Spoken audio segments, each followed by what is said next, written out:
నమస్తే. ప్రస్తుతం మనతో పాటు సీనియర్ జర్నలిస్ట్ దాము బాలాజీ ఉన్నారు. ఆయనతో మాట్లాడదాం. నమస్తే సార్. నమస్తే సార్, పిఠాపురం నుంచి పవన్ కళ్యాణ్ కి పోటీగా చెప్పులు కుట్టే వ్యక్తి నిలబడ్డారు, అది కూడా ఇండిపెండెంట్ గా. ఎందుకు నిలబడి ఉంటారు అంటారు? ఇది ఒక ఇంట్రెస్టింగ్ స్టోరీ. పిఠాపురంలో పవన్ కళ్యాణ్ వ్యతిరేకంగా ఆల్రెడీ ఒక ట్రాన్స్జెండర్ తమన్నా సింహాద్రి ఆమె పోటీ చేస్తుంది. తర్వాత పవన్ కళ్యాణ్ పేరుతోనే ఉన్న వాళ్ళు ఇద్దరు చేస్తున్నారని వార్తలు వచ్చినాయి, కానీ నామినేషన్ వేసినట్టుగా అయితే రాలేదు. సో అట్లాగే విడుదల రజనీ పేరుతో కూడా ఒకరు నామినేషన్ వేయడానికి ప్రయత్నించడం, కిడ్నాప్, ఇవన్నీ నిన్న చెప్పుకున్నాం.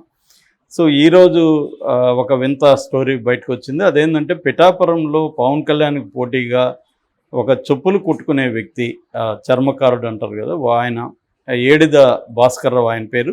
ఆయన గత 20 ఏళ్ళుగా అక్కడ పిఠాపురంలో RRBHR అనే ఒక గవర్నమెంట్ కాలేజ్ పక్కన, డిగ్రీ కాలేజ్ పక్కన ఆయన చెప్పులు కుట్టుకుంటూ ఫ్యామిలీని పోషిస్తున్నాడు. ఫస్ట్ ఇంటర్ వరకు చదువుకున్నారు ఆయన. ఆ తర్వాత చెప్పులు కుట్టుకుంటూ BA పొలిటికల్ సైన్స్ చదివారు. కొంత ఆయనకి పేపర్లు చూడడం, నిరంతరం విషయాలు తెలుసుకోవడం, ఇవన్నీ ఇంట్రెస్ట్ ఉంది. మరి ఆ స్థాయి చదువుకున్న వ్యక్తికి రిజర్వేషన్ ఉంటుంది కదా, జాబ్ ఎందుకు రాలేదు ఏంటి అనేది తెలియదు. బట్ ఆయన చెప్పులు కుట్టుకోవడంలోనే తన సెల్ఫ్ సఫిషియెంట్గా బతుకుతున్నట్టుగా మనకు అర్థమవుతుంది. ఆయన ఇప్పుడు వెళ్ళి నామినేషన్ వేశారు. 10 మంది ఆయన అభ్యర్థిత్వాన్ని బలపరిచారు. సో ఆయన నిన్న మీడియాతో మాట్లాడారు. సో ఇప్పుడు సడన్గా ఆయన వైరల్ అయ్యారు. ఎందుకంటే పవన్ కళ్యాణ్కి పోటీగా ఆయన నిలబడడం అనేది వైరల్గా మారింది. ఆయన ఏం చెప్తున్నారంటే, ఎందుకు మీరు నిలబడ్డారు అన్నప్పుడు, నాకు రాజకీయాల పట్ల ఇంట్రెస్ట్ ఉంది, అందుకని నేను BA పొలిటికల్ సైన్స్ కూడా చదివాను. నాకు ముందు నుంచి పేపర్లు చూడడం, పుస్తకాలు చదవడం ఇంట్రెస్ట్ ఉంది. అట్లాగే నేను నాలాగా పేదవాళ్ళ సమస్యలు అనేకం నేను పరిశీలిస్తుంటాను. వీళ్ళ సమస్యలంతా పోవాలంటే మనం ఏదైనా చేయాలి అని నాకు ఎప్పటి నుంచో ఉంది. అందుకే గత 4 నెలల నుంచి నేను సీరియస్గా ఈ ఎలక్షన్లను, ఇక్కడ మొత్తం జరిగే వ్యవహారాలంతా ఫాలో అవుతున్నాను, దేశంలో, రాష్ట్రంలో. సో నాకు ఏమనిపించిందంటే, ఈ ఎన్నికల్లో మనం కంటెస్ట్ చేస్తే కొంత పేద ప్రజల ఇష్యూస్ని తీసుకెళ్ళచ్చు కదా అనిపించింది. సో అందుకనే నేను కంటెస్ట్ చేస్తున్నాను. నేను త్వరలోనే మేనిఫెస్టో కూడా, ఇంకో 2-3 రోజుల్లో మేనిఫెస్టో కూడా రెడీ అవుతుంది.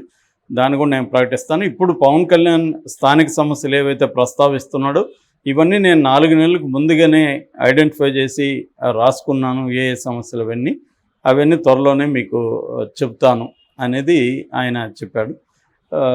మనకి ఇది ఐసోలేటెడ్ ఇన్సిడెంట్ కాదు, దేశంలో కూడా అప్పుడప్పుడు ఇలాంటి వాళ్ళు పోటీ చేస్తుంటారు. అయితే పార్టీలు ఇలాంటి వాళ్ళకి సీట్లు ఇవ్వడం అరుదు. నిజానికి ఈయనకి ఏదైనా పార్టీ ఇచ్చుంటే బాగానే ఉండేది. అయితే వైసీపీ ఇలాంటి వాళ్ళకి ఇద్దరికి సీట్లు ఇచ్చింది. ఒకరేమో మడకసిర ఈర లక్కప్ప. మడకసిరలో ఈర లక్కప్ప అనే ఒక ఉపాధి కూలీ హామీ అతను. ఉపాధి కూలీ హామీ అనే పథకం ఉంటుంది కదా, దాని కింద ఉపాధి కూలీగా పనిచేస్తున్నాడు అతను. సో అతనికి వైసీపీ టికెట్ ఇచ్చింది. ముందుగా సమన్వయకర్తకు పెట్టింది. అతను కూడా చాలా బాగా దూసుకుపోతున్నాడు.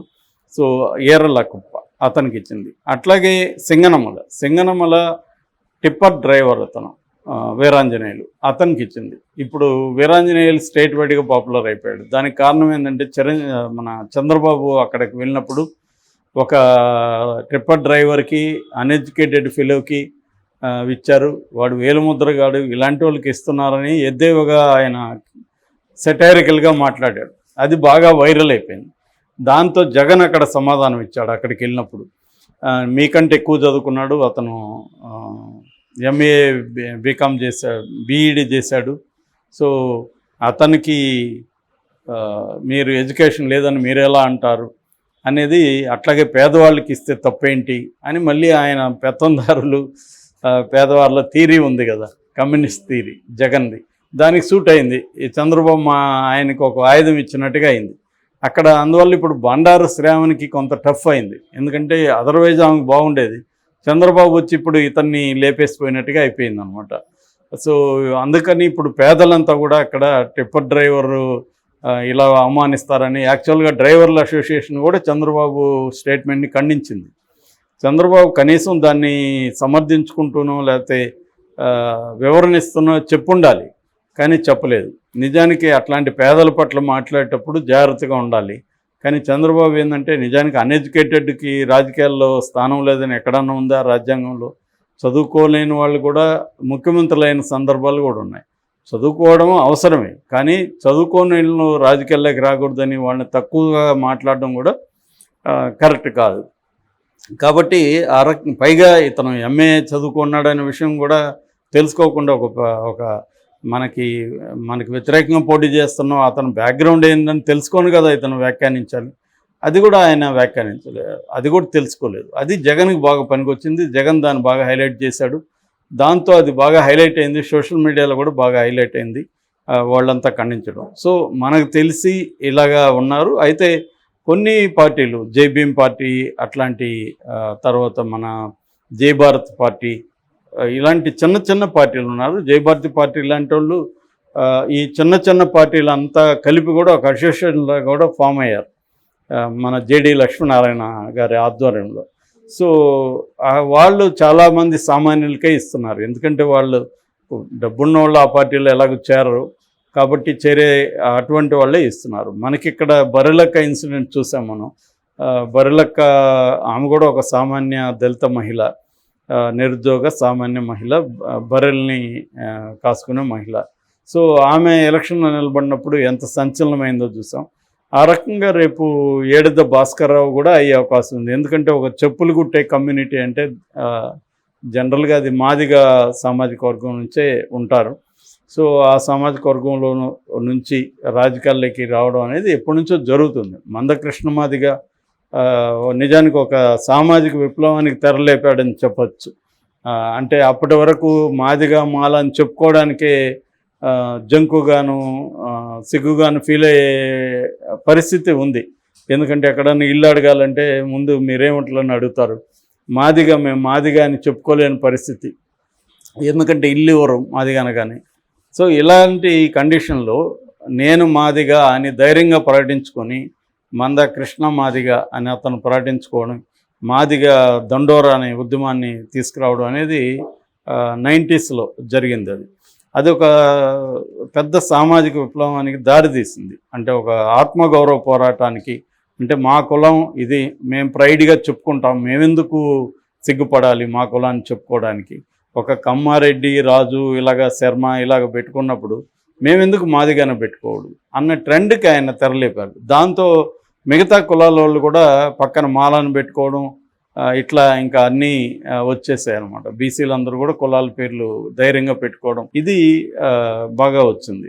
సో అలాగా ఈయన మనం సినిమాల్లోనూ చూస్తుంటాం. స్వయం కృషి విశ్వనాథ చిరంజీవి సినిమా ఉంది ఒక మాదిగా, కానీ దాంట్లో ప్రాబ్లమ్స్ ఉన్నాయి. అదేంటంటే అతను మంచి మాదిగా ఉండి మళ్ళీ అప్పర్ కాస్ట్కి ఊడిగం చేసేవాళ్ళలాగా ఉంటాడు. అట్లా కాకుండా మందకృష్ణ మాదిగా ఉద్యమం ఏంటంటే ఒక ఆత్మగౌరవ పోరాటం, ఒక ధిక్కార పోరాటం. అలాంటి కాంటెక్స్లో ఎన్నికల్లో వీళ్ళు కూడా ఎట్లాగో వాళ్ళకి రిజర్వేషన్లు అయితే ఉన్నాయి, ఎస్సీ ఎస్టీకి రిజర్వేషన్లు ఉన్నాయి కాబట్టి తప్పనిసరిగా ఆయా పార్టీలు వాళ్ళనే పెట్టాల్సిన పరిస్థితి ఏర్పడింది. అట్లా కాకుండా ఓపెన్ కేటగిరీలో కూడా వీళ్ళు పోటీ చేయాల్సిన అవసరం ఉంది. అప్పుడే మనకి ప్రజెన్స్ అనేది బాగా కనిపిస్తుంది, లేకపోతే రిజర్వేషన్ లాగా వాళ్ళకి మాత్రమే ఇస్తున్నారు. సో అలాగా ఇప్పటి వరకు దీని ఏంటంటే ఇన్క్లూజివ్ గ్రోత్ అంటారు. ఇన్క్లూజివ్ గ్రోత్ రావాలంటే కూడా బయట మెయిన్ స్ట్రీమ్, దానికి బయట ఉన్న సామాజిక వర్గాలు, కులాలు, వీళ్ళందరూ కూడా మెయిన్ స్ట్రీమ్లోకి రావాలి. రెండోది వాళ్ళ పాపులేషన్ నిష్పత్తిలో వాళ్ళు ప్రజెన్స్ ఉండాలి. ఇప్పటివరకు అది లేదు.